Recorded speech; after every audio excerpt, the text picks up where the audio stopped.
pitcher. All right, the next thing is a swing plane. There's 3 swing planes. You guys tell me what they are. 3 swing planes. One's an uppercut. I'll give you an example. One's an uppercut. Yeah. Put another one down. Level A chop. And then the third one is Level swing. level. So we either swing up at the ball, swing down at the ball, or we swing level at the ball. Let's rank those. Which one do you think is the best? Rank it number 1. Level. Everybody agree with that? Yeah. Even though the pitch is coming down in softball? Okay, good. I agree with you. I swing level, and I totally preach it. So the swinging level is number 1. What would be the second? Slight chop. Slight down at it. The last thing I would want you to do is swing up. But just because the ball's coming down, people think they need to swing up. And what really happens there is if you're swinging up, if your hands are dropping and you're swinging up, if you hit it good, if you hit it right in the middle, it's going to go up at about that angle. If you're strong enough to hit it out of the ballpark, that's cool. You just hit a home run. If you miss it just a little bit, say you're swinging up and you're early and you hit the bottom of the ball, it's going to go straight up. That's going nowhere, right? If you're a little late, it's going straight down. All right? You with me on that? So if you have an uppercut swing, your variance of launch angles is straight down or straight up. If you swing level, then what happens is your variance actually closes up a little bit. Now you're either going to hit it 45 degrees or you're going to hit a one-hopper through the infield, which is pretty good still, right? They got to field it and throw you out. So a level swing will give you a closer angle on your launch angles. Instead of this is inconsistent, isn't it? This is a little more consistent. We talked about you doing that, getting it over those infielders' heads. Yep. What we want to do, all of us, we want to get the ball in the air over the infielder's head. All right, here's my analogy. Ready? Let's look at the infield. Everybody look over here at this infield. Third, short, second, first pitcher. At least 5 people protecting the area between the third base bag and the third. 5 people defending that little bit of real estate. Ready? Let's turn out here. We've got 4 people defending that foul pole to that foul pole. Alright? So if you're one of those people that wants to hit ground ball, you better be fast. At our age, is anybody fast? Maybe one of us? The rest of us aren't real fast. You don't want to hit ground balls. Alright? Most of the time, I don't want to say that. If there's a big hole, you can hit a ground ball in the hole, great, go for it. But what we really want to do is get it over the infielder and in front of the outfielder. Okay? In order to do that, it would be better to swing level. Alright? Because that closes that launch angle closes up a little bit. Alright? So a nice level swing will help send the ball in different. So let me show you some of those. I like T-work. You talk about the chop. Alright, if you chopped at it, let's picture that. What's happening is you've got a ball coming down this way and a swing coming down this way. Your intersection has got to be precise, right? It's got to be precise.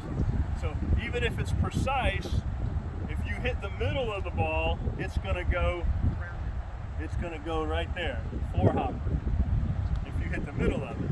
If you're a little late and you hit the top of it, it's going to be a 7 or 8-hopper. All right. If you're a little early, you might hit you a nice line drive with some tight backspin. All right. But you've got to be precise. You've got to be early. All right. And you've got to make sure that you get enough of the bottom of the ball. No matter where your pitch is, you should always end up facing the pitcher, right? Yes. No matter if it's out Facing the in, pitcher? you should end up Gotta get your hips straight. I'm telling you, if you get your hips, you're going to add those big old legs to your swing. The ball's ball is going to go a lot farther. Yes, you want to be to base. All right, so now we don't want to get lucky when we hit. We want to be able to put. I want to get lucky. No, we want to do it with precision and on purpose most of the time. Then we'll get lucky every once in a while. So as a hitter, we just talked about we want to hit it on the ground or here. In here. What part of the ball do we need to hit? Bottom half of the ball. Bottom quarter of the ball. So what I recommend you do is get your tee out and practice hitting the bottom of the ball. And start getting some of that nice backspin. So here we go.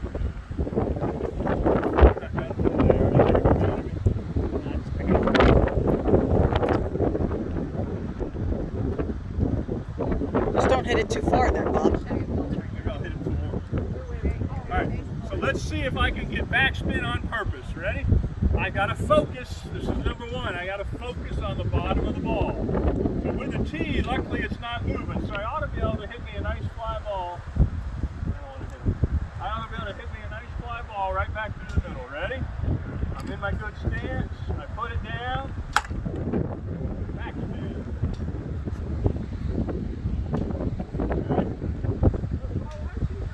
Look at that, right in the pile. Ready?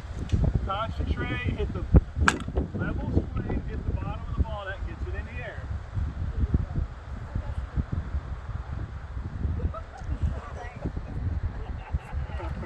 Ready? Concentrate, bottom of the ball. Alright? Well, he definitely hit the bottom of the ball if he knocked the top off. Get that thing over the infielder's head and get it into the outfield because there's less people out there. Alright? If you can do it off of a tee 8 out of 10 times, then you can graduate to a moving ball. Whether it's soft toss, somebody tossing it to you, or somebody actually pitching it to you. But when you get in there, you gotta be concentrating, not just hitting the ball. How many of you I just want to hit it? Yeah. I want you to break it down even more to, I want to hit the bottom of the ball. I want to get it to the outfield. Alright? Now, is there times I want to hit a grounder? Sure. So then what we do is we let it come down a little bit and we hit above the center of the ball. If I hit above the center of the ball, I'm going to hit me a nice hard ground ball somewhere. Alright? Now that's timing. Alright? It's timing. But you got to get it right here first before you do the timing. And that brings in the last body part, the head. Why is the head so important? What's in the head that's going to help us in hitting, guys? The eyes and the brain. What do we use the brain for? Well, some use it for more than others. What do we use the brain for in hitting? Well, your judgment, your coordination, timing. All right, so here's my. How well we hit the ball in different reasons. The eyes take in the data. The eyes are watching the height of the pitch, the speed of the pitch, the location in or out. Is it a knuckleball? Is it a spinner? Is it a breaking ball? Some pitchers do all that, right? So the eyes are taking in the information, the data, and the brain is processing it. And then the brain is a wonderful thing. What's the brain do then? It tells these things where to go. And it happens without us thinking about it, doesn't it? Our subconscious mind does all of that. It's Well, with slow automatic. pitch, you got too much time to think about You it. do. Sometimes you overanalyze it. All right, but that's why slow pitch you should hit 600, and in baseball you only hit 300. It's all about how much time you have to break down and analyze. Okay, so that's why the head is so important. So if the head's moving, is that a good thing? It's throwing off the coordinates, isn't it? But that's called eye-hand coordination. Now, I want to tell you one thing. We are born with that. Okay? Can it be a learned trait as well? Sure it can. Okay? But it is something that you're born with. There's some people that'll never be a good hitter. They just don't have good eye-hand coordination. There's a disconnect somewhere between the eyes and the hands. Alright? So how do I know if there's a disconnect or not? The first thing I can do is hit off of a tee. Because there it is, it's sitting there. My eyes see it sitting on the tee. All right, and as I'm looking at it, my brain is telling my hands where to go, boom, to make contact. So we got to get it right here first. All right, once we get it right with tee work, then we add the pitch to it, and now we've got speed, location, timing, all becomes a factor as well.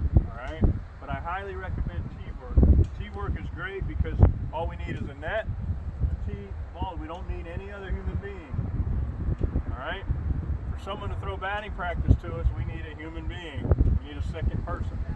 All right, so highly recommend get you a net, get you a bucket of balls, and get you a tee, and you can get more repetitions in. All right, and the more data you put into this thing, the better off you are. Now, how can we practice? We say it's God-given ability. All right. If we think it's a learned trait as well, how can we practice eye-hand coordination? Give me some ideas. Juggling. Juggling is one of them. Pickleball, tennis, ping pong. I like ping pong because just think about it. You hit one, your partner hits it back way over here. You don't have time to turn your head, so what tends to happen is your hands just go. And it's amazing, sometimes your hand goes out there and hits the ball back onto the other side of the table. You amaze yourself because you didn't have time to analyze it and think about it. It's all happening up here. It's all happening between the eyes and the hands. So I encourage you to play other sports and do that stuff. We talk about juggling. I learned it because somebody gave me that same speech. Let's work on your eye-hand coordination. Okay. Learn how to juggle. So then we get out there and we just juggle. And then I'm going to look you in the eyes here while I'm juggling. Ready? A little slippery with batting gun. All right, ready? I get it going now. Look, I'm looking her right in the eyes. But I can still juggle because what part my peripheral vision is still catching the ball. See that? All right? I like to walk and juggle. So anyway, if you want to learn how to juggle, do it in front of your bed. Because you'll end up chasing it. All right, and then with your bed there, when you drop it, you don't have to bend over and pick it up all the time. It's right there. So that's how I learned. All right, but juggling is cool because you're doing that. You're working your eye-hand coordination. We also step up here, sir. Good. Our guys during dead time at a baseball game would play a simple game where they would take two balls. I'm going to throw both of these balls to you. I want you to catch one with one hand and one with the other. All right, ready? Go. Okay, good. Now you're going to put them together and throw them at me. Okay, and I'm going to... All right, so what's that doing? What's that doing? That's your eye-hand coordination.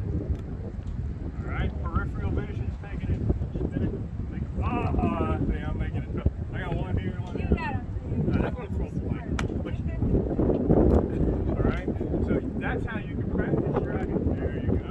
That's how you can practice eye-hand coordination. A lot of things you can do with it. Do you think that's going to help? Sure. You're stimulating those proprioceptors between your eyes and your brain, right?